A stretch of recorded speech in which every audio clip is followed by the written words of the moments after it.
Assalamualaikum warahmatullahi wabarakatuh. Innal hamdalillah nahmaduhu wa nasta'inuhu wa nastaghfiruh wa na'udzu billahi min syururi anfusina wa min sayyiati a'malina. May yahdihillahu fala mudhillalah wa may yudlil fala hadiyalah. Asyhadu an la ilaha illallah wahdahu la syarika lah wa asyhadu anna Muhammadan abduhu wa rasuluh.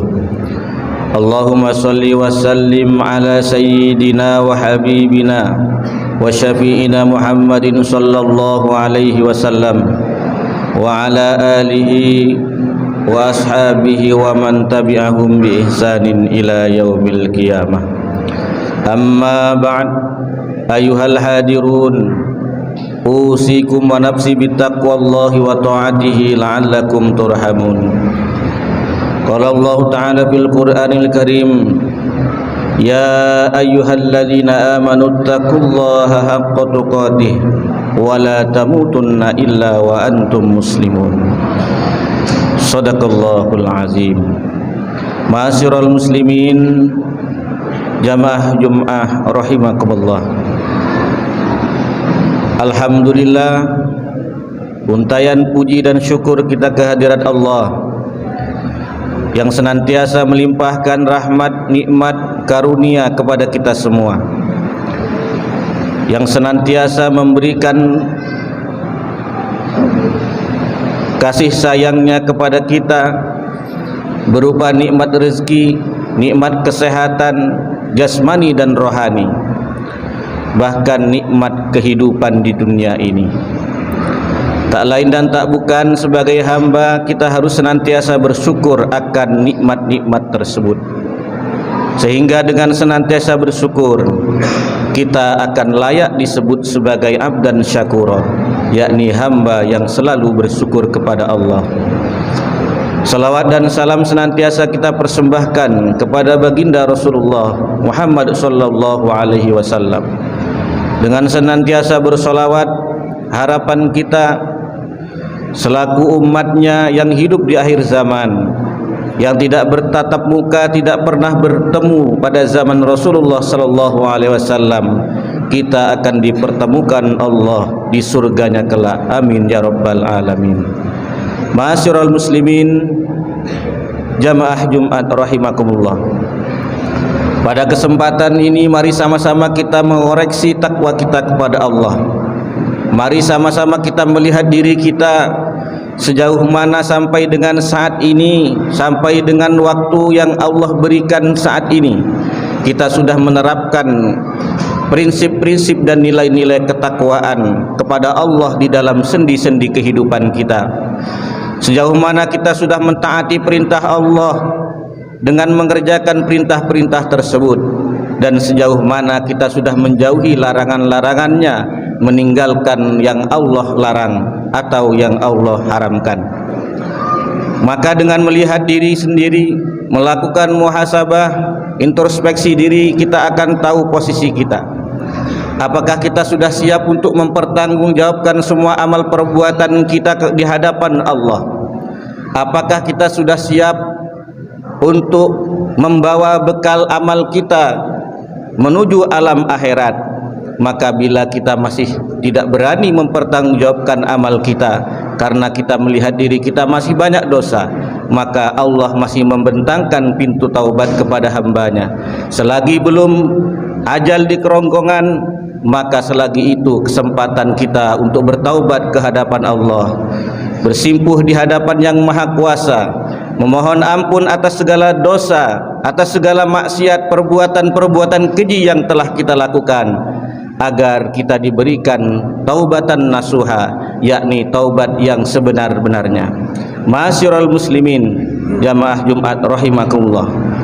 Di awal tahun Masehi ini, Hatib mengajak kepada diri sendiri dan kepada kita semua untuk merenungi makna hidup, bahwa Allah Subhanahu wa taala telah berfirman di dalam surat Al-A'raf ayat 34, walikulli ummatin ajal fa iza jaa ajaluhum la yastakhiruna sa'atan wa la yastaqdimun. Setiap umat pasti memiliki ajal, maka apabila datang ajal tersebut, dia tidak akan bisa mengakhirkan atau menundanya, atau tidak bisa pula mendahului ajal tersebut. Ma'asyiral muslimin, jamaah rahimakumullah, apa artinya kita semua ini dihidupkan oleh Allah di atas muka bumi ini memiliki limit waktu, yakni waktu yang Allah sudah tentukan kepada kita. Maka saat waktunya habis, kita akan kembali kepada rahmat Allah, kita akan kembali menghadap kepada pencipta kita, yakni kita akan masuk ke alam baka atau alam barzah. Maka Rabi'ah ketika berpesan kepada Sufyan As-Tsauri, beliau mengatakan, anta kal ayyam, innama anta kal ayyam, fa iza zahabat yaumu zahaba ba'duka.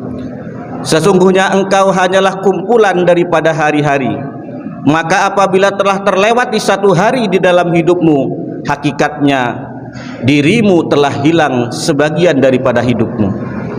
Ma'asyiral muslimin, jamaah Jumat rahimakumullah, Allah sudah menetapkan ajal kita sejak di dalam kandungan. Sejak umur 4 bulan Allah telah menetapkan usia kita, kapan kita akan menghadapnya, dan kita yakin dan tahu bahwa kita semua akan mati. Tidak ada manusia yang kekal hidup di atas muka bumi. Bahkan Rasulullah, seorang nabi dan rasul, juga telah meninggal dunia. Maka kita yakin bahwa kita juga akan menyusul ke alam barzah atau alam baka. Oleh karena itu, seandainya kita ditakdirkan oleh Allah untuk hidup 70 tahun di atas muka bumi, maka itu berarti kita hidup di muka bumi dijatah oleh Allah sebanyak 25.450 hari.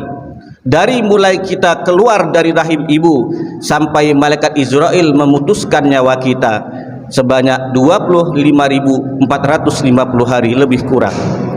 Maka ketika kita sudah melewati satu hari, hari itu semakin berkurang dan terus berkurang sampai kepada titik nol, kita akan menghadap Allah Subhanahu wa ta'ala. Kita harus insaf dan sadar bahwa hari-hari yang kita lalui, bulan berganti, bahkan tahun berganti dari 2023 menuju 2000 sampai kepada 2024 ini, usia kita semakin tua, umur kita semakin berkurang, hari-hari jatah kita hidup di dunia semakin berkurang. Ingat ketika kita bangun di pagi hari bahwa kesempatan hidup di dunia kita akan semakin sedikit. Sementara angan-angan manusia selalu diliputi oleh kerakusan dan ketamakan, selalu ingin menambah dan menumpuk-numpuk harta dan kesenangan-kesenangan dunia, tetapi dia lupa bahwa yang pasti adalah kematian pasti mendekat. Sedangkan angan-angan, impian itu hanyalah cita-cita kita sebagai manusia, tetapi yang menentukan adalah Allah Subhanahu wa ta'ala. Oleh karena itu, Imam Al-Ghazali di dalam kitab Bidayatul Hidayah memberikan pesan kepada kita untuk selalu mengingat kematian. Mengapa demikian? Karena mati adalah sesuatu yang pasti dan harus dipersiapkan.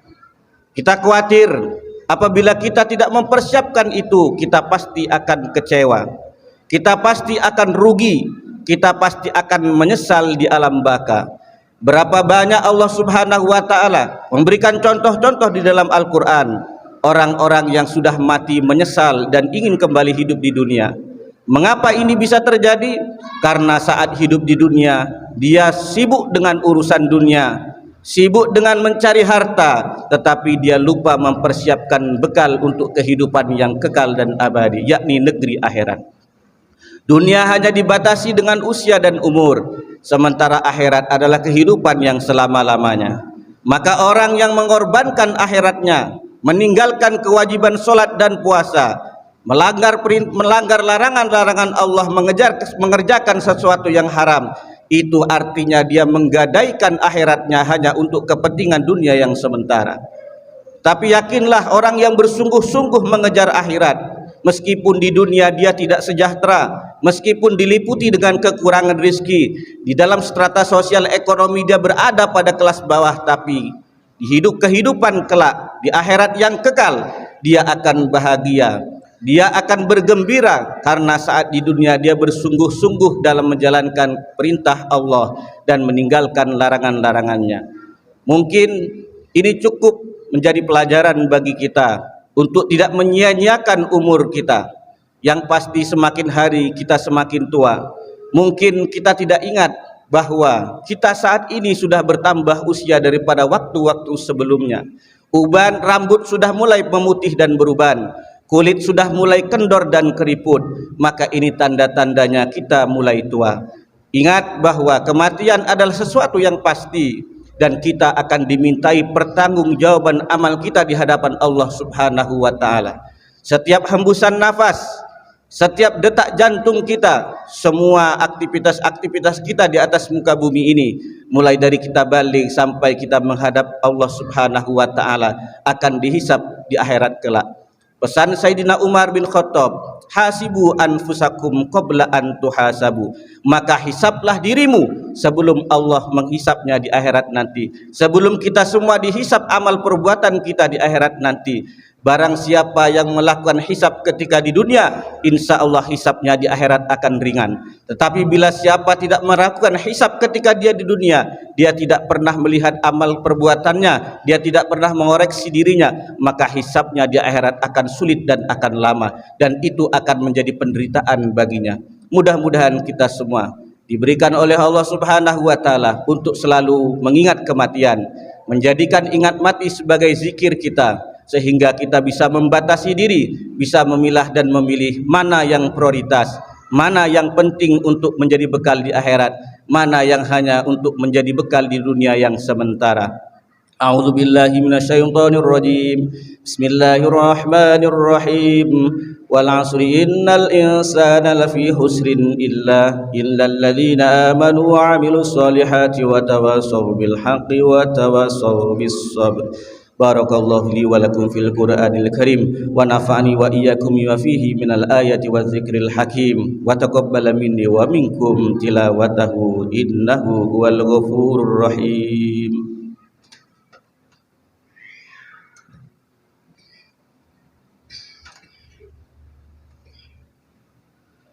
Alhamdulillahilladzi an'ama alaina bi ni'matil imani wal islam. Asyhadu an la ilaha illallah wahdahu la syarika lah, iyyahu na'budu wa iyyahu nasta'in. Wa asyhadu anna Muhammadan abduhu wa rasuluhu al-mab'utsu rahmatan lil alamin. Allahumma shalli wa sallim ala sayyidina wa habibina wa syafi'ina Muhammadin sallallahu alaihi wasallam wa ala alihi wa ashabihi wat tabi'in wa man tabi'ahum bi ihsanin ila yaumiddin. Amma ba'd.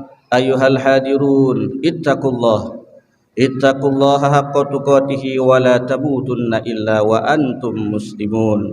Qala Allah Ta'ala fil Qur'anil Karim, innallaha wa malaikatahu yusalluna 'alan nabi ya ayyuhalladzina amanu sallu 'alaihi wa sallimu taslima.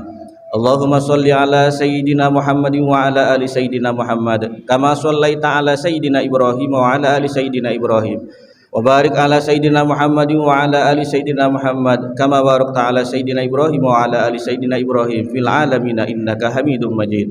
Allahumma ighfir lil muslimina wal muslimat wal mu'minina wal mu'minat al ahya'i minhum wal amwat innaka sami'un qaribun mujibud da'wat wa ya qadiyal hajat. Rabbana hab lana min azwajina wa dhurriyyatina qurrata a'yun waj'alna lil muttaqina imama. اللهم اجعلنا وأولادنا وذرياتنا وأهلنا من أهل العلم وأهل الخير ولا تجعلنا وإياهم من أهل الشر والضير اللهم سلمنا وإياهم من فتن الدنيا وعذاب الآخرة ربنا آتنا في الدنيا حسنة وفي الآخرة حسنة وقنا عذاب النار وادخلنا الجنة مع الأبرار يا عزيز يا غفار يا رب العالمين وصلى الله على سيدنا محمد وعلى آله وصحبه وسلم والحمد لله رب العالمين عباد الله إن الله يأمركم بالعدل والإحسان وإيتاء ذي القربى وينهى عن الفحشاء والمنكر والبغي يعظكم لعلكم تذكرون واذكروا الله العظيم يشكركم واشكروا على نعمه يزدكم ولذكر الله أكبر أقيموا الصلاة